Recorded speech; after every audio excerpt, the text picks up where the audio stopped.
The crystal chandeliers of the Pierre Hotel cast a golden glow over 200 of New York's most elite guests.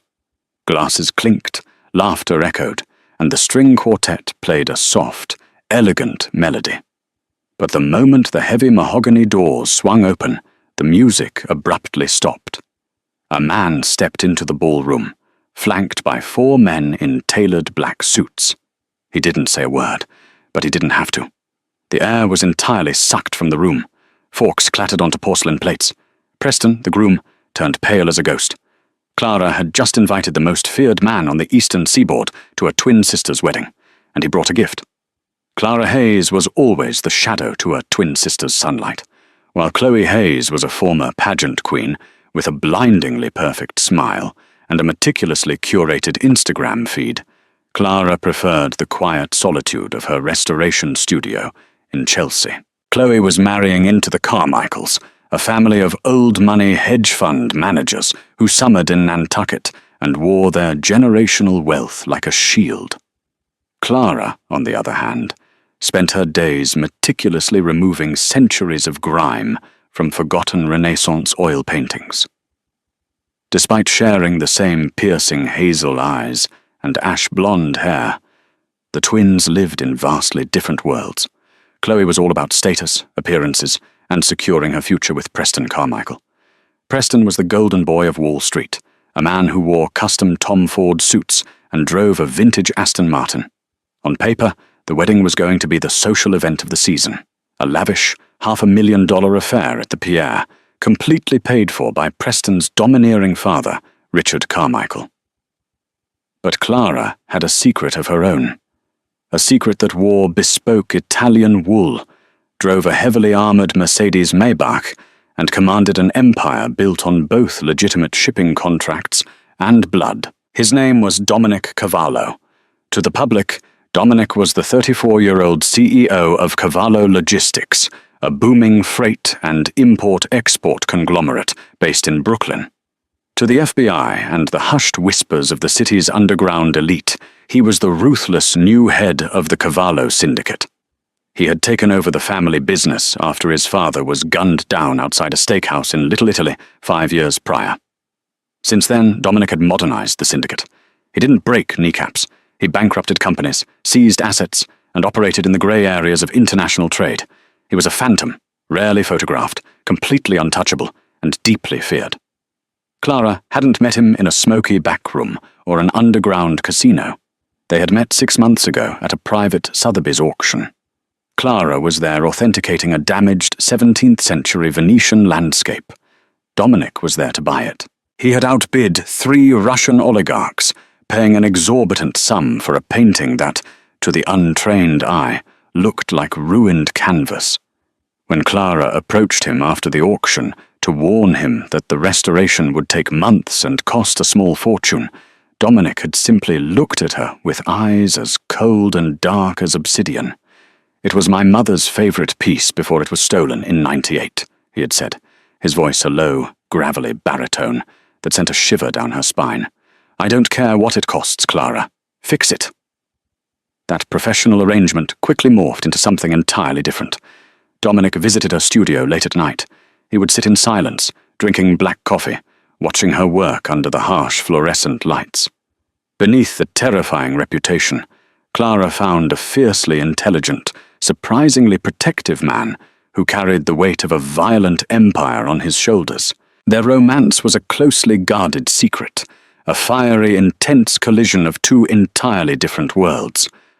Clara knew exactly who he was, and Dominic knew exactly how dangerous it was for her to be associated with him. A month before the wedding, the thick gold-embossed invitations arrived. Clara, sitting in the passenger seat of Dominic's Maybach, as it idled outside her apartment building, had tossed the heavy envelope onto the center console. "Chloe gave me a +1, Clara had said, a wry smile playing on her lips. "I think she expects me to bring my cat." Dominic had glanced at the intricate calligraphy, his jaw ticking. Carmichael. Richard Carmichael's kid. Yes, Clara sighed, leaning her head against the leather seat. Preston. He's a bit of a snob, but Chloe loves him. Or she loves the lifestyle. It's going to be a nightmare of forced smiles and condescending remarks from his family. They already think the Hayes family is beneath them because my dad was a public school teacher. Dominic picked up the invitation, his thumb tracing the gold foil. "Do you want me there?" Clara had laughed out loud, a genuine ringing sound. "Dominic, you're the head of the Cavallo family. You don't go to society weddings and eat miniature crab cakes. Besides, if you walked in, I think Richard Carmichael would have a heart attack." Dominic didn't laugh, his dark eyes locked onto hers, an unreadable expression masking his features. "Maybe I want to eat miniature crab cakes, Clara." "I'm serious," she said, her smile fading as she realized he wasn't joking. "You can't come, it's dangerous for you, and it would completely overshadow Chloe's day. Just pretend I didn't show you that." Dominic had slipped the invitation into his jacket pocket. "We'll see." Clara hadn't pushed it. Over the next 4 weeks, as the wedding frenzy consumed her sister, Dominic never brought it up again. Clara assumed the idea had been forgotten. Buried under the mountain of syndicate business and shipping logistics Dominic dealt with daily. She had no idea that Dominic had spent those 4 weeks doing a deep dive into the financial records of the Carmichael family, and what he found was about to turn the social event of the year into a nightmare. The morning of the wedding was a chaotic blur of hairspray, spilled champagne, and frantic bridesmaids. The bridal suite at the Pierre overlooking Central Park was practically vibrating with nervous energy. Chloe looked ethereal in a custom Bertha gown, the delicate lace and intricate beadwork hugging her perfect figure. Yet, despite her flawless appearance, her hands were shaking. "He's pacing," Chloe whispered to Clara as the makeup artist applied the final touches to her lipstick. "I just saw Preston in the hallway. He looked like he was about to throw up. And his father." Chloe swallowed hard. "Richard has been screaming into his phone all morning in the lobby. Something about a margin call and offshore accounts." Clara frowned, placing a reassuring hand on her twin's shoulder. "It's just wedding day jitters, Chloe, and Richard is always screaming about money. It's his only personality trait. I suppose," Chloe sighed, though her eyes remained anxious. "I just want today to be perfect. The Carmichaels have judged us from day one, Clara. They think we're white trash gold diggers. If anything goes wrong today, I'll never hear the end of it." "Nothing will go wrong," Clara lied smoothly. As Clara slipped into her own dress, a tasteful, understated emerald green silk gown, she couldn't help but check her phone. No messages from Dominic. She hadn't seen him in 5 days. He had sent a brief text saying he had to handle a dispute at the Brooklyn Navy Yard and would be off the grid. A part of her ached with his absence, wishing she had someone in her corner to buffer the relentless snobbery of the Carmichael clan. The ceremony went off flawlessly. Vows were exchanged under a massive arch of imported white orchids. The string quartet played Vivaldi. Preston smiled for the cameras, though Clara noticed a distinct bead of sweat on his forehead that the flash photography kept catching. Richard Carmichael sat in the front row, his face a thunderous mask of irritation, constantly checking his Patek Philippe watch as if the wedding was a tedious business meeting, keeping him from real work. By 7 in the evening, the 200 guests had transitioned to the grand ballroom for the reception. The room was a masterpiece of opulence. Crystal centerpieces, towering floral arrangements, and a 5-tier cake that cost more than Clara's annual salary. Clara took her seat at the head table, forcing a smile as Preston's aunt leaned over to loudly inquire why Clara wasn't married yet, asking if she was holding out for someone with a proper pedigree. Clara simply took a long sip of her Dom Perignon and ignored the insult. The best man finished his speech, a meandering toast about Preston's college days at Yale, and the staff began pouring more champagne for the main course. Then the doors to the ballroom opened. It wasn't a dramatic, forceful entrance, but rather a smooth, deliberate opening that immediately caught the attention of the maitre d'. The head waiter stepped forward to intercept the late arrivals, but froze in his tracks. The string quartet, situated near the entrance, was the first to realize something was deeply wrong. The cellist's bow stopped mid-stroke. The violinist faltered, hitting a sharp, discordant note before pulling her instrument away. Silence rippled through the room like a shock wave. It started at the back tables and swept forward, an infectious, suffocating wave of quiet. Laughter died in the throats of hedge fund managers. Socialites lowered their crystal glasses to the linen tablecloths. Clara turned her head, her breath catching in her throat. Dominic Cavallo stood in the doorway. He was dressed in a razor-sharp, midnight blue tuxedo that looked lethal on his broad frame. His dark hair was slicked back, his expression completely unreadable. Behind him stood 4 men, massive and immovable, their eyes scanning the ballroom with the cold, calculating efficiency of predators assessing a herd. The silence was deafening. Every eye in the room was fixed on the entrance. In the circles of New York's elite high finance, everyone knew who Dominic Cavallo was. They might not have invited him to their country clubs, but they knew the rumors. They knew about the bodies found in the East River. They knew about the hostile takeovers that ended with CEOs fleeing the country. At the head table, the reaction was violent. Preston dropped his silver fork. It hit the porcelain plate with a sharp clack that echoed loudly in the silent room. All the color drained from his face, leaving him looking like a corpse. He gripped the edge of the table so hard his knuckles turned white. But it was Richard Carmichael who truly broke the silence. The imposing, arrogant patriarch of the Carmichael family stood up so fast his heavy mahogany chair tipped over backward, crashing onto the marble floor. "What the hell is this?" Richard breathed, his voice trembling with a mixture of outrage and sheer, unadulterated terror. Dominic didn't look at Richard. He didn't look at Preston. His dark eyes swept the room, entirely unfazed by the collective panic of 200 billionaires, until his gaze locked onto the emerald green dress at the head table. Clara sat frozen, her heart hammering against her ribs like a trapped bird. He came. Dominic began to walk forward, his polished shoes silent against the thick carpet. His men stayed at the doors, essentially blocking the only exit. As Dominic moved past the tables, people physically leaned away from him, shrinking back in their chairs. He walked straight towards the head table. Chloe was clutching Preston's arm, whimpering softly, completely unaware of the connection between the mob boss and her sister. Dominic stopped a few feet from the bridal party. He reached inside his tuxedo jacket.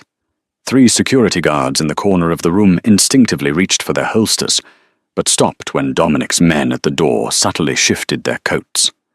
Dominic pulled out a small black velvet box. He didn't hand it to Clara. He didn't hand it to the bride. He placed it directly in front of Preston Carmichael. "Congratulations on the wedding, Preston," Dominic said. His voice was calm, smooth, and laced with absolute venom. "I believe this belongs to your father. But considering you just married into my family, I thought I'd deliver the debt in person." The entire room held its breath. Clara stared at Dominic, the words echoing in her mind. "Married into my family." Preston stared at the black box as if it were a live grenade. He slowly reached out with a trembling hand and popped the lid open. Whatever was inside made Preston release a ragged, sobbing gasp. He covered his mouth, tears instantly springing to his eyes as Richard Carmichael collapsed into his chair, utterly defeated. Dominic finally turned his gaze to Clara, a slow, dark smirk playing on his lips. "You look beautiful, amore mio. Shall we dance?" The silence in the grand ballroom of the Pierre was absolute, save for the ragged, hyperventilating breaths escaping Preston's pale lips. He stared down at the small black velvet box, as if a venomous snake were coiled inside. Inside the box rested 2 items. The first was a heavy platinum money clip engraved with the Carmichael family crest. It was heavily tarnished with dark, dried blood. The second was a sleek, encrypted titanium USB drive. To the confused wedding guests craning their necks from the back tables, it looked like a bizarre, morbid wedding gift. But to Richard Carmichael, who was currently clutching his chest in the overturned chair, and to Preston, whose immaculate Tom Ford tuxedo suddenly felt like a straitjacket, those two items represented the end of their lives as they knew them. The blood-stained money clip had belonged to Gregory Hayes, not Clara and Chloe's father, but a distant cousin of the Carmichaels who operated as their offshore fixer in the Cayman Islands. Gregory had officially gone missing at sea off the coast of Grand Cayman 3 weeks prior. The official police report cited a tragic boating accident. The money clip told a very different story. The USB drive, however, was the true weapon.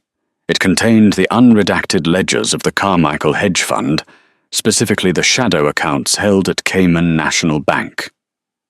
"What did you do?" Chloe whispered, her voice cracking as she looked from the bloody metal in the box to her new husband's terrified face. "Preston, what is that?" Preston couldn't speak. His eyes darted to Dominic, filled with a pathetic, animalistic panic. Dominic ignored the groom completely. He kept his dark, unwavering gaze fixed on Clara. He extended his hand, the stark white cuff of his shirt peeking out from his tailored midnight blue jacket. "I asked for a dance, Clara," Dominic said, his voice a low rumble that carried effortlessly through the quiet room. Clara's mind was racing. The man she knew, the man who drank black coffee in her Chelsea studio and gently ran his fingers over centuries-old canvas, was entirely submerged beneath the terrifying aura of the Cavallo Syndicate boss. Yet, looking into his eyes, she saw the same fierce protection she had come to rely on. He wasn't doing this to hurt her. He was doing this to expose them. Slowly, deliberately, Clara stood up. Her emerald green silk gown cascaded around her as she stepped away from the head table. She ignored her sister's frantic grasp. She ignored the horrified gasps of the society matrons at the front tables. She placed her small hand into Dominic's large, calloused one. His grip was firm, warm, and unapologetic. He pulled her gently but decisively towards the center of the empty mahogany dance floor. Dominic snapped his fingers once. The sharp sound echoed like a gunshot. He looked over his shoulder at the paralyzed string quartet. "Play," he commanded. "Tchaikovsky, Waltz of the Flowers." The lead violinist, her hands visibly trembling, hurriedly raised her instrument. A moment later, the sweeping, elegant notes of Tchaikovsky filled the tense air. The juxtaposition was dizzying. A beautiful, romantic waltz playing over a room held hostage by fear. Dominic pulled Clara close, his hand resting firmly on the small of her back. They began to move, gliding across the floors with practiced, effortless grace.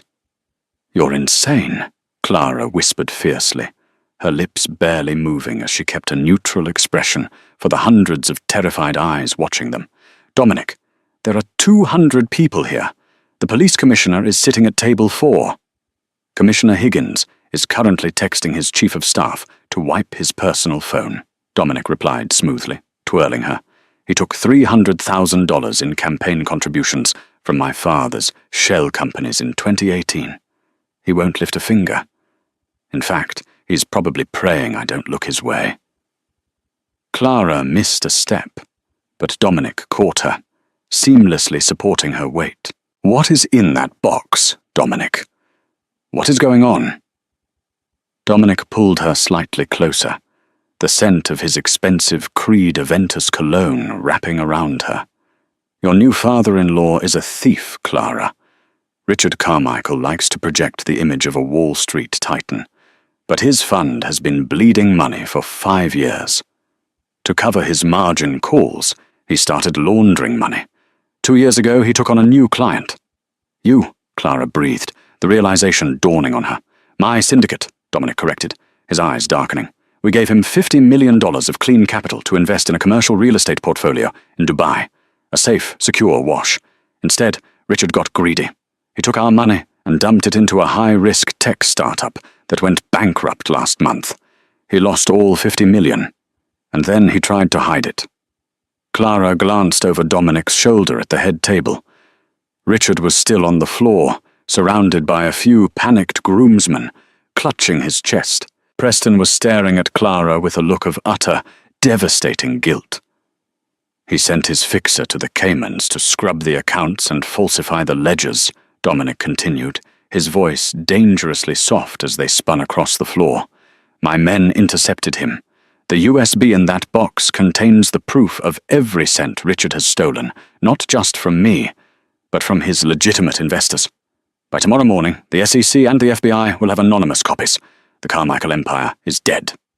Clara's heart ached, not for Richard, but for her twin. Chloe didn't know, Clara said urgently. Dominic, she had no idea. You've ruined her wedding. Dominic stopped dancing. The music continued to swell around them, but they stood perfectly still in the center of the room. He looked down at her, a muscle jumping in his jaw. Chloe might not have known, Dominic said softly, but Preston did. Clara stared at him, her brow furrowing in confusion. Preston? Preston is a coward. He just does whatever his father tells him. Preston is a coward, Dominic agreed, slowly leading her off the dance floor and toward the shadowy alcove near the massive arched windows overlooking Central Park. His 4 men remained at the doors, standing like marble statues, ensuring no one dared to pull a fire alarm or sneak out a side exit. But cowards are dangerous when they're backed into a corner. Dominic signaled to one of his men, a towering enforcer named Silas, whose tailored suit barely contained his bulk. Silas stepped forward, walked directly to the head table, and grabbed Preston by the scruff of his tuxedo jacket. Preston let out a pathetic yelp as he was hauled to his feet and dragged across the ballroom, his polished shoes slipping on the marble. Silas dumped Preston at Dominic and Clara's feet. "Tell her," Dominic ordered, his voice echoing with absolute authority. Preston stayed on his knees, shivering violently. He looked up at Clara, his eyes red-rimmed and leaking tears. The golden boy of Wall Street looked entirely broken. "I didn't want to do it, Clara," Preston sobbed, running a shaking hand through his perfectly styled hair. "My father made me. When we lost the Cavallo money, my dad said we were dead men. He said Dominic would slaughter us." "Get to the point, Preston," Dominic growled, stepping closer. Preston flinched violently, shrinking back against the velvet drapes. "I hired a private investigator," Preston blurted out, the words tumbling over each other, 3 months ago, to find a weakness, anything we could use to negotiate with the Cavallo family. The PI followed Dominic's movements. He found out Dominic was visiting a restoration studio in Chelsea late at night. Clara felt the blood drain from her face. A cold, heavy sickness settled in her stomach. She looked at Preston, her vision tunneling. "You followed him to me. When I realized who you were," Preston cried, looking entirely pathetic. "When I realized you were Chloe's sister, it was the perfect shield. My dad said if we brought you into the family, if I married Chloe, Dominic wouldn't touch us. He wouldn't kill the family of the woman he was sleeping with." The air in Clara's lungs vanished. The lavish wedding, the rushed 6-month engagement, Preston's sudden and intense devotion to her sister, Richard Carmichael's sudden willingness to pay for a $500,000 wedding for a girl from a middle-class background. It was all a calculated, desperate lie. They didn't love Chloe. They were using her as a human meat shield to protect themselves from the Mafia. "You son of a bitch," Clara whispered, stepping forward. For the first time in her life, she felt a surge of pure, unadulterated violence. She raised her hand and slapped Preston across the face with everything she had. The sharp crack of the slap echoed through the silent ballroom. Preston fell sideways, clutching his cheek, whimpering. From the head table, Chloe let out a piercing scream. She gathered the heavy skirts of her Bertha gown and sprinted across the dance floor, throwing herself onto the floor next to her new husband. "Clara, stop it! What are you doing?" Chloe shrieked, tears ruining her flawless makeup. She glared up at Dominic, entirely oblivious to the danger she was in. "Who do you think you are? Get out of my wedding!" Clara looked down at her twin sister, her heart breaking into a million pieces. "Chloe, he doesn't love you," Clara said, her voice shaking with raw emotion. "He married you to get to me." Chloe froze, her hands hovering over Preston's shoulders. She looked from Clara to Preston, and then up to Dominic. "What are you talking about?" "Tell your wife, Preston," Dominic commanded, his eyes cold and unforgiving. "Tell her why you rushed the wedding." Preston couldn't look his new bride in the eye. He stared at the carpet, his silence speaking louder than any confession. Chloe's breath hitched. She slowly backed away from him, the realization washing over her like a bucket of ice water. The fairy tale was a fraud. "You used me," Chloe whispered, her voice barely audible. "You used my sister." Before Preston could answer, a loud commotion erupted at the back of the ballroom. The heavy mahogany doors pushed inward, and Silas and the other enforcers suddenly tensed, reaching beneath their jackets. A new figure pushed through the crowd of terrified guests. It was a woman, impeccably dressed in a sharp maroon pantsuit, holding a leather briefcase. Behind her walked 3 men wearing windbreakers with bold yellow letters across the back. FBI. The room erupted into panicked murmurs. Commissioner Higgins at table 4 suddenly looked very ill. Special Agent Beatrice Sterling walked directly into the center of the room, completely ignoring the wealth and status surrounding her. She locked eyes with Dominic. "Cavallo," Agent Sterling said, her voice sharp and authoritative. "You're a long way from Brooklyn." Dominic didn't even flinch. He simply offered a polite, entirely mocking smile. "Agent Sterling, what a pleasant surprise. I believe you're crashing the wrong party. The criminals you're looking for are right over there." Dominic pointed a lazy finger toward Richard Carmichael, who was now being fanned by his frantic wife. Agent Sterling held up a manila folder. "We received an anonymous data dump an hour ago. Offshore ledgers, wire transfers, and a very interesting confession from a Mr. Gregory Hayes. But I don't care about Wall Street fraud right now, Dominic. I care about the $50 million of cartel money that passed through those accounts. Money that traces back to you." Dominic's smirk didn't fade. "I'm a legitimate businessman, Agent. Cavallo Logistics operates entirely within the law. If Mr. Carmichael decided to mingle my clean shipping profits with unsavory funds, that sounds like a failure of his fiduciary duty." Agent Sterling's eyes narrowed. "We have a warrant for Richard Carmichael's arrest, and we're bringing you in for questioning, Dominic." Clara's heart dropped. She grabbed Dominic's arm. He looked down at her, his expression softening just a fraction, a silent promise passing between them. He had known the FBI was coming. He had orchestrated the entire data leak. But as Agent Sterling's men moved to handcuff a sobbing Richard Carmichael, Preston suddenly scrambled to his feet. His eyes were wild, darting around the room. He realized his life was over. He was going to federal prison, or worse, he was going to end up in the East River. Desperation makes men do foolish things. Preston lunged forward, not toward the FBI agents, but toward the nearest table. He snatched a heavy, serrated steak knife from the silver table setting, spun around, and grabbed the nearest person to him. He didn't grab Clara. He grabbed Chloe. Preston yanked his new bride backward, wrapping his arm tightly around her throat and pressing the jagged edge of the steak knife directly against her jugular. "Nobody move!" Preston screamed, his voice cracking with hysteria. "I'll kill her! I swear to God, I'll kill her!" The ballroom erupted into chaos. Women screamed, chairs were knocked over, and the FBI agents immediately drew their sidearms, aiming them directly at the groom. Dominic's demeanor instantly shifted. The calm, calculated mob boss vanished. His eyes went pitch black, a terrifying, lethal rage radiating from him. He stepped in front of Clara, physically shielding her with his body as his hand slipped inside his tuxedo jacket, wrapping around the cold steel of his own weapon. "Preston," Dominic said, his voice dropping to a terrifying, demonic whisper. "Drop the knife, or I promise you, the FBI won't be the ones taking you out of this room."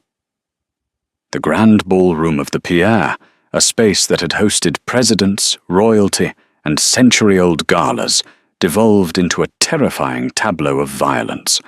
The crystal chandeliers overhead seemed to mock the grim reality unfolding below. The scent of expensive florists' imported orchids mixed sickeningly with the metallic tang of fear. Preston Carmichael, a man whose greatest previous stress was a dip in the Nasdaq, was completely unhinged. The heavy serrated silver steak knife trembled violently against Chloe's neck. A thin line of crimson had already welled up where the jagged edge pressed into her porcelain skin, staining the intricate lace collar of her custom Bertha gown. Chloe was frozen. Her chest heaved with shallow, panicked breaths, her eyes wide with a terror so absolute it robbed her of her voice. "Back off! No!" Preston screamed, his voice cracking into a high-pitched, hysterical register. He dragged Chloe another step backward, his polished shoes skidding slightly on a spilled puddle of Dom Perignon. "I'll cut her! I'm walking out of here and she's coming with me."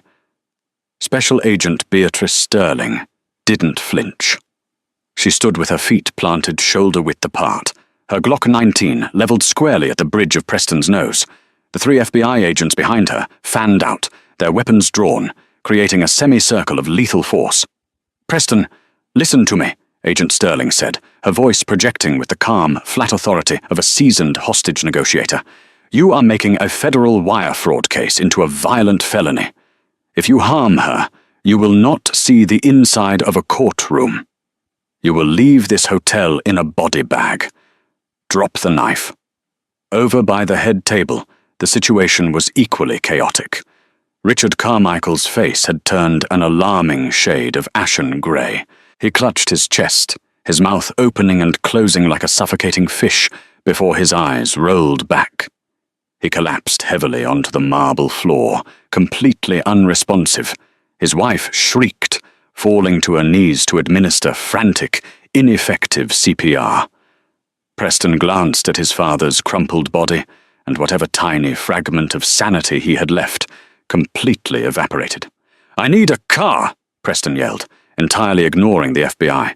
He locked eyes with Dominic. "You, Cavallo, tell your men to open those doors. Tell them to get out of my way."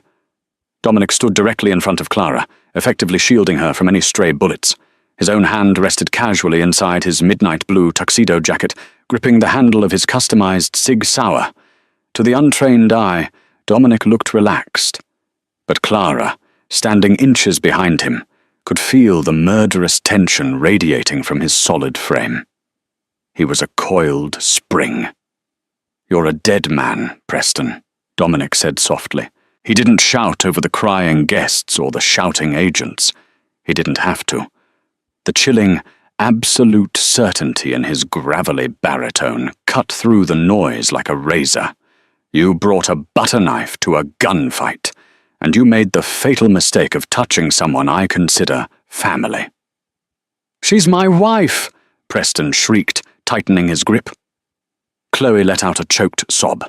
Clara couldn't stay behind Dominic any longer.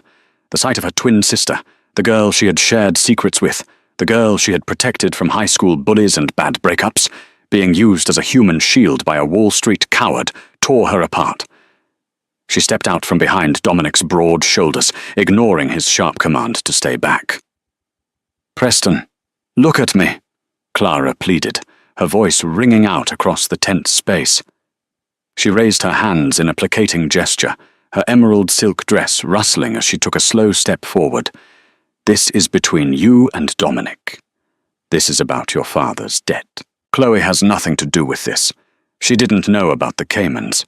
She didn't know about the Cavallo Syndicate. Let her go, and take me." "Clara, no!"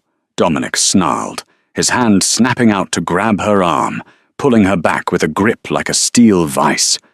Agent Sterling briefly took her eyes off Preston to glare at Clara. "Ma'am, step back immediately. You are interfering with a federal standoff," but Preston laughed, a jagged, breathless sound that bordered on manic. "Take you? The Mafia boss's girlfriend? He'd shoot me before I took 2 steps. No, Chloe is my insurance. As long as I have her, Cavallo won't authorize a hit, and you feds won't shoot." He began to drag Chloe towards the heavy service doors near the kitchen, a desperate plan forming in his fractured mind. If he could get to the freight elevators, he might be able to lose them in the labyrinthine service corridors of the Pierre. Dominic's jaw tightened. He shot a nearly imperceptible look at Silas, the massive enforcer standing near the main entrance. Silas gave a fractional nod. The syndicate men were calculating angles, waiting for the split second Preston's head cleared Chloe's silhouette. But Chloe Hayes was not just a pageant queen. She was Clara's sister. And beneath the superficial obsession with high society, she possessed the same stubborn survivor's grit that ran in their blood. As Preston dragged her backward, Chloe suddenly went entirely limp. She dropped her entire body weight, adding the heavy, voluminous layers of her crystal-beaded Bertha gown, forcing Preston to suddenly support 130 pounds of dead weight. The sudden shift threw Preston severely off balance. As Preston stumbled, his grip loosened for a fraction of a second. The serrated knife pulled a millimetre away from her throat. That was all Chloe needed. With a feral scream that echoed off the vaulted ceiling, Chloe violently threw her head backward, smashing her skull directly into the bridge of Preston's nose. The sickening crunch of cartilage snapping was loud enough to be heard over the panicked crowd. Preston howled in agony, his hands flying to his ruined face as blood instantly poured over his lips and chin. The silver steak knife clattered harmlessly to the floor. Chloe scrambled forward on her hands and knees, desperate to get away from him. The FBI agent surged forward, screaming commands. But Dominic was faster. He moved with a terrifying, predatory speed that defied his large frame. He didn't draw his weapon. Instead, he crossed the 10 feet, separating them in 2 massive strides. Before Preston could even wipe the blood from his eyes, Dominic's hand clamped around the groom's throat. With brutal, effortless strength, Dominic lifted Preston completely off the ground and slammed him backward onto the nearest dining table. Crystal centerpieces shattered. Silverware flew into the air. The heavy table groaned under the impact as Dominic pinned the thrashing man down. "Dominic, back away! FBI!" Agent Sterling barked, closing the distance with her weapon raised. Dominic ignored her. He leaned in, his face inches from Preston's bloody, terrified visage. "This is for using her," Dominic whispered, his voice a lethal hiss. Dominic raised his right fist and brought it down like a hammer directly onto Preston's left collarbone. The bone shattered with a wet snap. Preston's scream of agony was abruptly cut off as he passed out from the pain, his body going completely limp amidst the ruined wedding cake and shattered glass. The immediate aftermath was a blur of flashing red and blue lights reflecting off the marble exterior of the hotel on Central Park South. NYPD cruisers barricaded the street, holding back a growing swarm of paparazzi and curious onlookers. Inside, the grand wedding had transformed into a massive crime scene. EMTs rushed past the gilded mirrors with stretchers. Richard Carmichael, clinging to life after a massive myocardial infarction, was loaded into an ambulance bound for Lenox Hill Hospital under heavy police guard. Preston, his face bandaged and his arms stabilized in a temporary sling, was frog-marched out the front doors in handcuffs by 2 stern-faced federal agents. He didn't look back. Clara sat on a velvet settee in the hotel's private library, holding a glass of ice water she hadn't touched. Across from her, Chloe was wrapped in a thick wool blanket provided by a paramedic. The delicate lace of her wedding dress was ruined, stained with Preston's blood and her own tears. A medic had placed a small butterfly bandage over the shallow cut on her neck. "I can't believe it," Chloe whispered, her voice hollow. She stared blankly at her 3-carat diamond engagement ring. Slowly, deliberately, she pulled it off her finger and placed it on the antique coffee table. It was all a lie. The dinners, the trips to Nantucket, the vows. He was just trying to save his own pathetic life.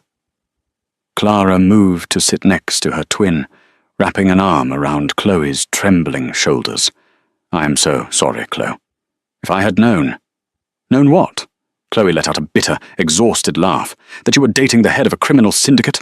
Clara, how could you keep this from me? You restore paintings, you eat takeout and watch documentaries. Since when do you date men who command private armies and bankrupt hedge funds?" Clara looked down at her hands. "It wasn't planned. I met him at work, and he's different with me." "He shattered a man's collarbone with his bare hands in front of the FBI," Chloe pointed out, though there was no accusation in her tone, only profound shock. "Clara, he is incredibly dangerous." "I know," Clara said softly. But he protected us today. He exposed them before you were legally tied to their debt." Before Chloe could respond, the heavy oak doors of the library opened. Agent Beatrice Sterling walked in, looking exasperated, followed closely by Dominic. Dominic's tuxedo jacket was unbuttoned, and he looked entirely unruffled, as if he had just finished a pleasant dinner rather than a hostage situation. "Are you ladies unharmed?" Agent Sterling asked, her sharp eyes scanning the sisters. "We're fine," Clara said, standing up. "Good, because your ex-fiancé just sang like a canary in the back of my cruiser," Agent Sterling said, looking at Chloe. "The Carmichael family is finished. The SEC is freezing every asset they own by midnight." The agent then turned her hardened gaze to Dominic. "As for you, Cavallo, you covered your tracks perfectly.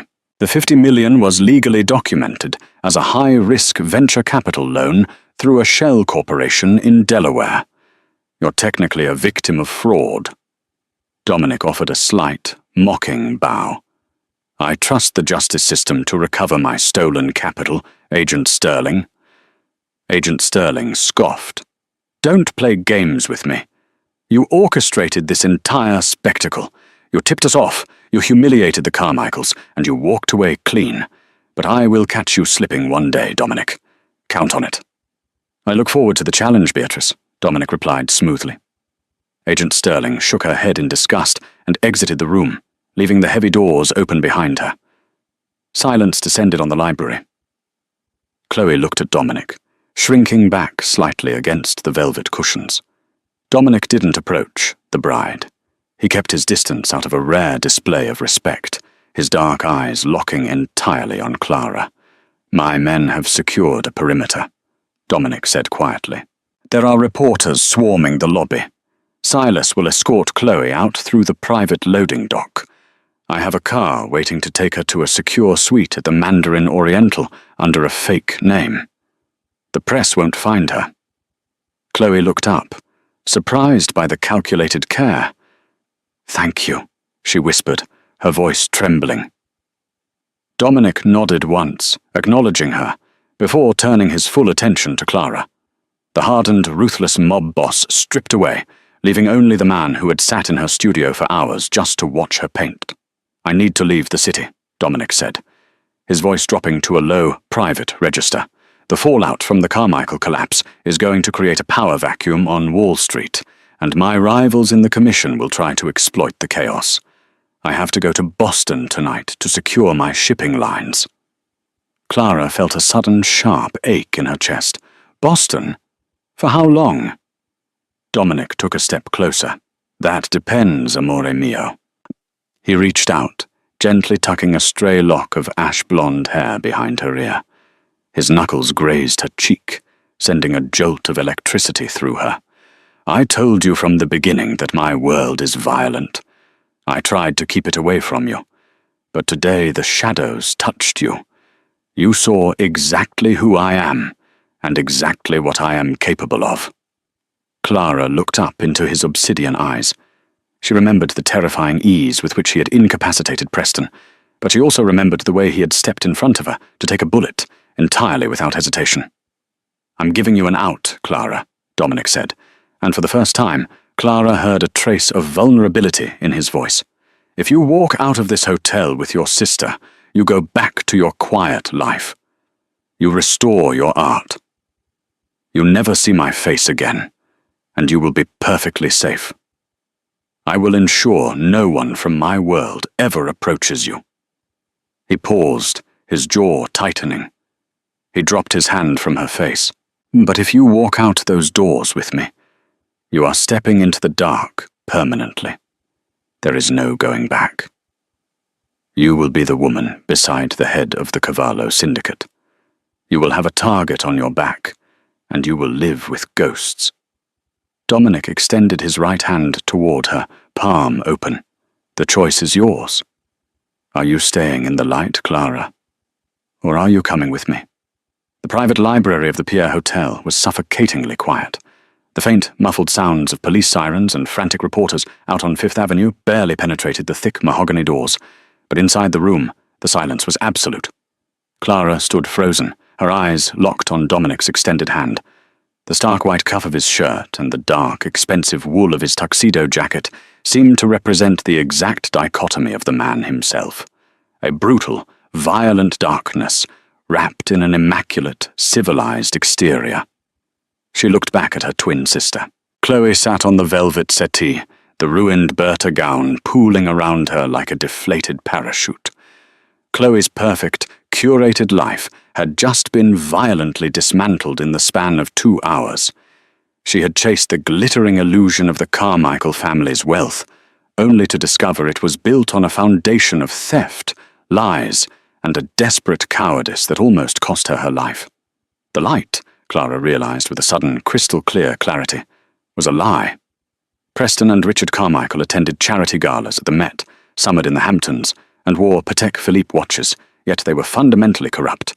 They had traded her life, and Chloe's, to save their own skin. Dominic, on the other hand, made no excuses for what he was. He was a monster to his enemies, a phantom to the FBI, and a ruthless operator in the criminal underworld. But he had never lied to her. He had walked into a room full of federal agents and billionaires to protect her. He had shattered the man's bones to keep her safe. "Clara," Chloe whispered, her voice cracking. She pulled the wool blanket tighter around her trembling shoulders. She looked at Dominic, true fear in her hazel eyes, and then back to her twin. "If you go with him, you can't come back. The FBI, the press, the danger. It will follow you forever." "I know," Clara said softly. She turned back to Dominic. His dark, obsidian eyes searched her face, waiting. There was no pressure, no command in his posture. For the first time since he had kicked open the ballroom doors, the mob boss was completely vulnerable. He was giving her a genuine choice. Clara took a deep breath, the scent of expensive orchids, and Dominic's Creed Aventus cologne, filling her lungs. She reached out, her fingers trembling just slightly, and placed her small, paint-stained hand firmly into his large, calloused palm.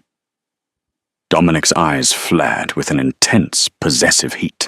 His fingers immediately closed around hers, his grip solid, warm, and anchoring. A heavy sigh escaped his lips, a sound of profound relief that he quickly masked beneath his hardened exterior. "Silas," Dominic called out over his shoulder. The massive enforcer immediately stepped into the doorway. "Boss, take Chloe through the service corridors to the loading dock. The armored Escalade is waiting. Get her to the Mandarin Oriental and put 4 men on her door. No one gets in or out without my personal authorization." Dominic looked directly at Chloe. "You are under the protection of the Cavallo family now, Chloe. No one will ever touch you again." Chloe swallowed hard, slowly nodding. "Thank you." Clara squeezed her sister's shoulder one last time.